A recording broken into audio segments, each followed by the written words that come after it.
with that, that wraps up our short primer on open code and data to set the stage for talking about ExoCore. Well, good morning, everyone.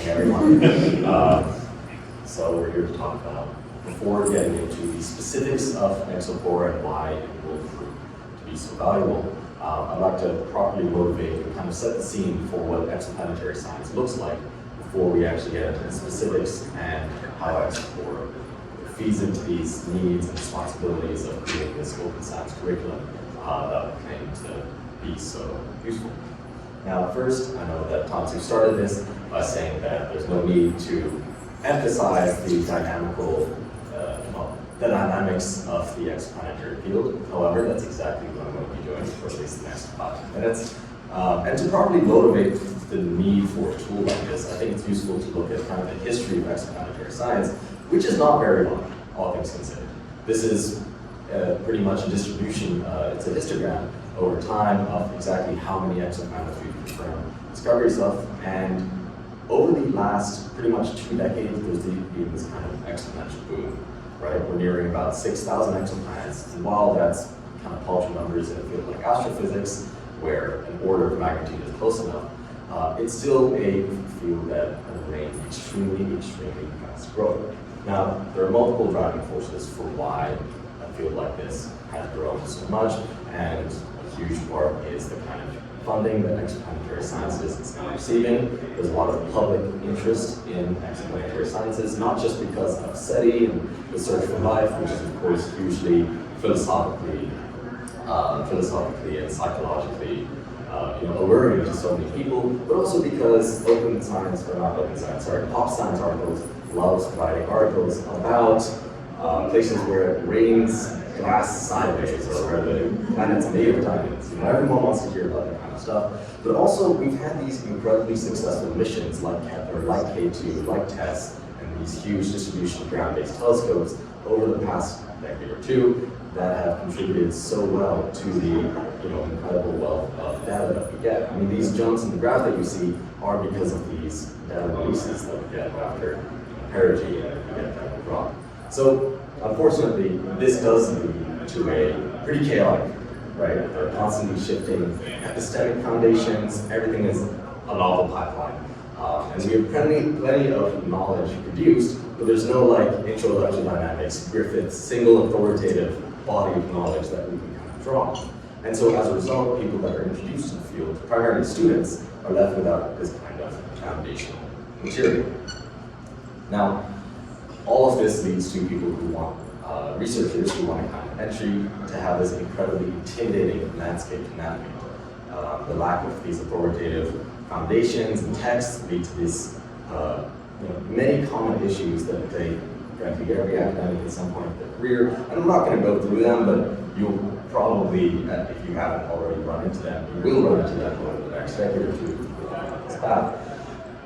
And without a mentor, it's hard to find opportunity, it's hard to find direction, and it's hard to find understanding in a field like this. And this is relevant from anyone from an undergrad first trying to get involved in research to a PhD student trying to find their way in the academic landscape. Now, even the politics of academia get in the way of fair and balanced research opportunity.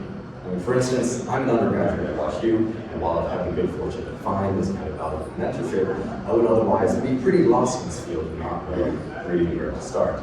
It's one thing to be interested in something new, it's another to be crawling through these outdated GitHub tutorials and disconnected documentation. Hopefully everyone here has had experience of going through AstroPy's documentation. It's a lot, right? Now, okay, hold on. Now the good news is that philosophies that drive open science have long been an integral part of astronomy and astrophysics. And while citizen science projects like Planet Hunters on Zooniverse go all the way back to SETI at home, astronomy has generally been a fairly open field. Python, while it's notable for being such an easy and intuitive language to some degree, has been a cornerstone of this astronomical analysis, as we discussed with AstroPy, and that legacy continues to live on in the literally thousands of public GitHub repos and Python packages that are open for everyone to use. So it's hardly like the resources don't exist. They're there, The difficulties that amateur researchers face is in knowing what to use and how to use it. So increasing accessibility can best be achieved through consolidating these many resources and then disseminating them in a proper way. So thus, we come to ExoCore. It's built on this ideal of open science and exoplanetary research for all. ExoCore is a curriculum for prospective exoplanetary researchers. And any means that professional astronomers can benefit from what the curriculum offers, all the way down to undergrads, and probably some particularly ambitious high schoolers. Now, by curriculum, it's designed to be a series of modular lessons, all focusing on different aspects of exoplanetary research. And of course, increasing accessibility to these tools means offering examples of workflows, it means often explaining the dense terminology that has come to kind of characterize and also obfuscate academia, and it's also about making everything as public and open to access as possible.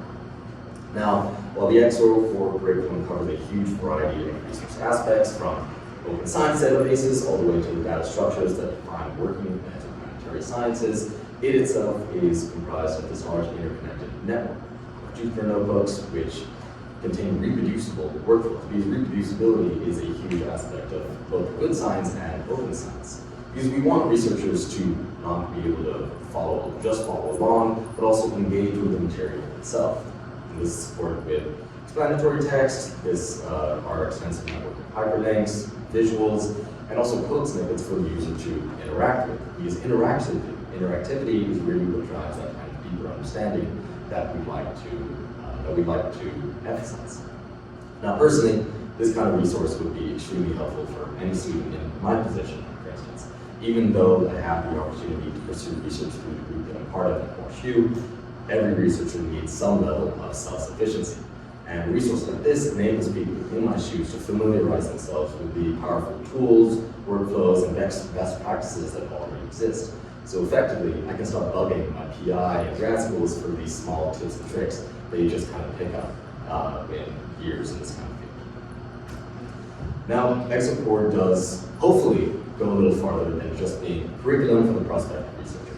We imagine ExoCore to kind of fully align with the principles of open access, and that means interaction and development with the community, which is all of you for now. ExoCore, it's not comprehensive by any means, nor would it be reasonable to expect that of the project, or really of the team. I mean, we're great, but we are not the seminal experts about everything within the field of exoplanetary science. So we want the curriculum to be a kind of scaffolding upon which experts in the field can actually grow, develop, and sustain the platform.